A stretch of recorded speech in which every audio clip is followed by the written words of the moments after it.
Halo teman-teman, kembali lagi di channelnya Romiati Carka, channel keseharian tentang warung sembako atau kegiatan sehari-hari di warung sembako ya teman-teman ya. Buat teman-teman yang baru gabung juga, salam kenal dari aku, selamat datang.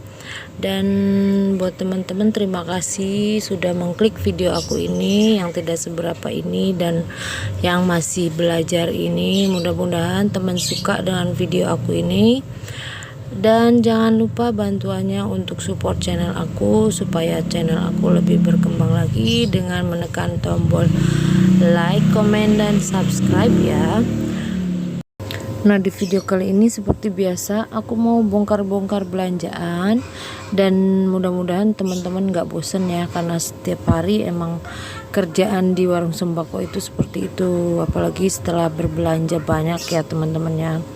Setelah berbelanja itu kita bongkar-bongkar belanjaan dan cek-cek harga juga, dan cek-cek item apa saja yang kurang dari agen grosir ya. Jika ada yang salah kita bisa tukar kembali di agen grosirnya.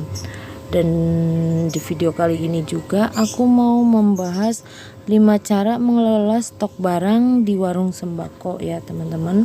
Sebelum itu tonton terus videonya sampai habis, dan jangan lupa tekan subscribe untuk Romiati Carka dan tekan juga tombol loncengnya supaya dapat notifikasi video-video terbaru dari aku yang lainnya.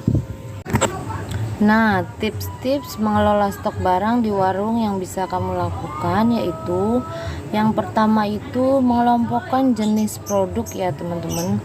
Jadi saat melakukan penyimpanan, bagilah stok barang ke dalam beberapa jenis. Jadi misalnya kayak sabun-sabun, makanan-makanan, dan bumbu-bumbuan juga itu terpisah ya teman-teman ya. Nah, jadi di saat kita mencari itu tidak susah kembali ya untuk mencarinya ya teman-teman. Nah, untuk yang kedua, pisahkan stok baru dan stok lama ya teman-teman ya. Nah, masih berkaitan dengan barang, kondisi barang dagangan yang bercampur antara stok baru dan stok lama akan menyulitkan kamu barang yang mana yang harus dikeluarkan terlebih dahulu.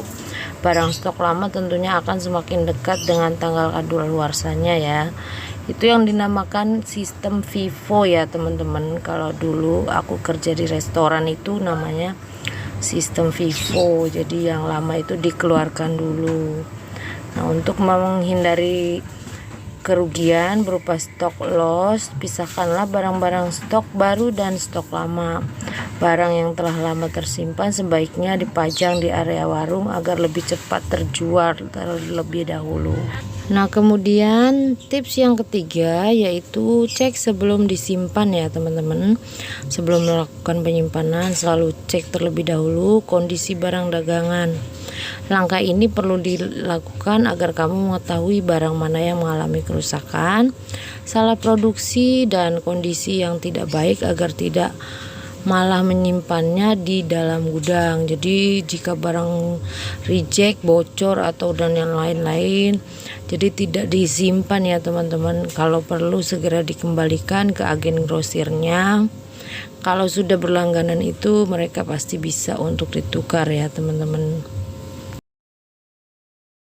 Kemudian tips yang keempat yaitu kumpulkan data barang seakurat mungkin ya teman-teman. Jika perlu, meskipun warung kecil, diadakan seperti inventory barang setiap bulannya ya teman-teman. Atau jika perlu itu setiap harinya diadakan inventory barang atau pengecekan barang setiap hari dan setiap bulan juga, agar barang itu tidak loss banyak ya teman-teman. Jadi kemana perginya itu jadi kita tahu. Inventory itu seperti stok opnam ya teman-teman ya.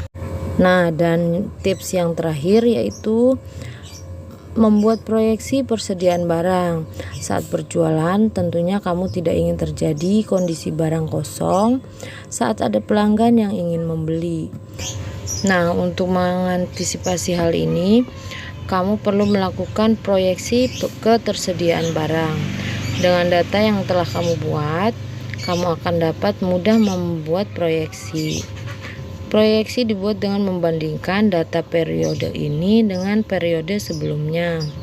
Lihat juga laporan pengeluaran barang secara bulanan untuk melihat barang apa saja yang laku terjual pada bulan-bulan tertentu.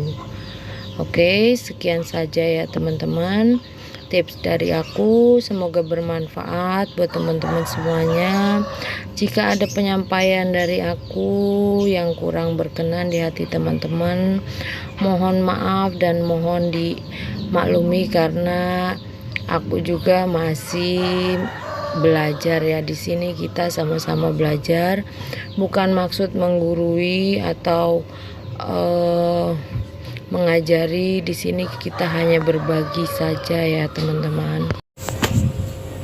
Nah, untuk di sini untuk warung aku ini, untuk penempatan barang sengaja aku taruh di depan sini karena ini sebagian makanan ya teman-teman ya, karena kebetulan untuk gudang juga belum direnovasi, jadi banyak sekali tikus-tikus yang besar itu masuk. Jadi untuk makanan itu sengaja ditaruh di depan di warungnya ya teman-teman, jadi tidak di gudang, karena untuk menghindari kerugian, karena setiap aku taruh makanan itu selalu habis digerogotin tikus yang besar-besar itu ya teman-teman.